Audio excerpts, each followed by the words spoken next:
৩,০০০ টাকা করে প্রতি মাসে। নমস্কার, আমাদের বেকার দেবার যে যুবক কমিটমেন্ট। যুবতীদের জন্য একটা দুর্দান্ত খুশির খবর নিয়ে আজকের ভিডিও। রাজ্যের সরকার পরিবর্তনের সাথে সাথেই যুবশ্রী প্রকল্পের জায়গায় চালু হতে চলেছে নতুন যুব শক্তি ভরসা। এবার থেকে বেকার ভাতার পরিমাণও বাড়তে চলেছে অনেকটা। আজকের ভিডিওতে আমি একদম সহজ করে বুঝিয়ে দেবো এই প্রকল্পের টাকা কারা পাবেন, কিভাবে ফর্ম ফিল আপ করবেন, আর কি কি কাগজ আপনার হাতের কাছে গুছিয়ে রাখতে হবে। ভিডিওটি সম্পূর্ণ দেখুন, কারণ প্রতিটা তথ্য আপনার জন্য খুবই জরুরি। কারা আবেদন করতে পারবেন, প্রথমে দেখে নেওয়া যাক কারা এই ৩,০০০ টাকার জন্য যোগ্য। আপনাকে অবশ্যই পশ্চিমবঙ্গের স্থায়ী বাসিন্দা এবং ভারতীয় নাগরিক হতে হবে। সবচেয়ে বড় শর্ত হলো আপনাকে বর্তমানে বেকার বা কর্মহীন হতে হবে। আপনার ব্যাংক অ্যাকাউন্টের সাথে যেন অবশ্যই আধার লিঙ্ক করা থাকে, কারণ টাকা সরাসরি আপনার অ্যাকাউন্টে ঢুকবে।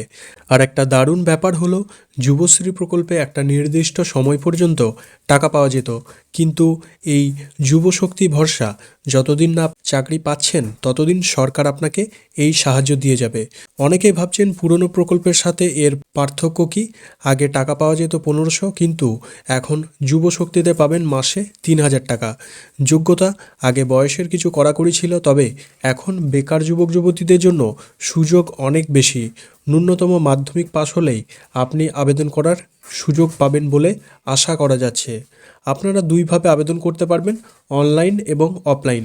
অনলাইনে আবেদন আপনাকে নির্দিষ্ট ওয়েবসাইটে গিয়ে নিজের মোবাইল নাম্বার দিয়ে নাম রেজিস্টার এবং এনরোল করতে হবে।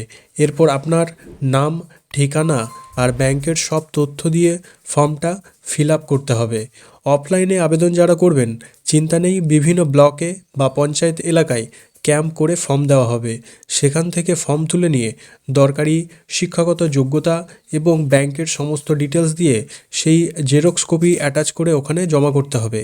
কি কি ডকুমেন্ট লাগবে, আবেদন করার আগে এই কাজগুলো প্রত্যেকে করে রাখুন, আর এই সমস্ত কাগজগুলো গুছিয়ে রাখুন। আধার কার্ড, এবং এই আধার কার্ড যেন মোবাইল নাম্বার লিঙ্ক থাকা দরকার।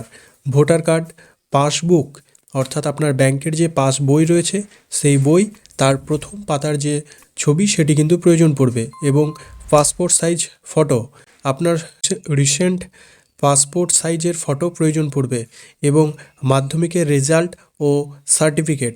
যাদের কাস্ট সার্টিফিকেট বা হ্যান্ডিক্যাপ সার্টিফিকেট আছে তারা সেগুলো সাথে রাখবেন, সেগুলোও প্রয়োজন পড়বে।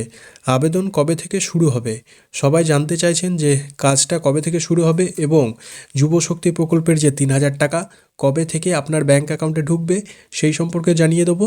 আশা করা যাচ্ছে এই মে মাসে ফর্ম ফিল আপ মিডিলের পর থেকেই শুরু হবে, এবং জুন মাস থেকেই এই প্রকল্পের টাকা দেওয়ার যে কাজ সেটি কিন্তু নতুন সরকার সেটি শুরু করে দেবে। যদি আগের যুবশ্রীর ডেটা ব্যবহার করা হয় তবে কাজটা আরও দ্রুত হবে, তবে সেটি করা হবে না, কারণ যুবসাথীতে অনেক দুর্নীতির খবর এই সরকারের কাছে রয়েছে। তাই নতুন করে এই টাকা দেওয়ার প্রসেস শুরু করবে।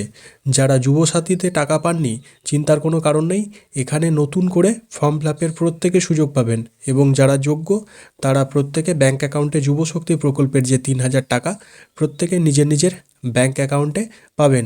অফিসিয়ালভাবে এখনও তেমন কিছু আপডেট আসেনি, তবে ধারণা করা যাচ্ছে এই বিষয়গুলি গুরুত্ব দিয়ে সরকার এই টাকা পৌঁছানোর যে কাজ সেটি দ্রুততার সঙ্গে শুরু করবে।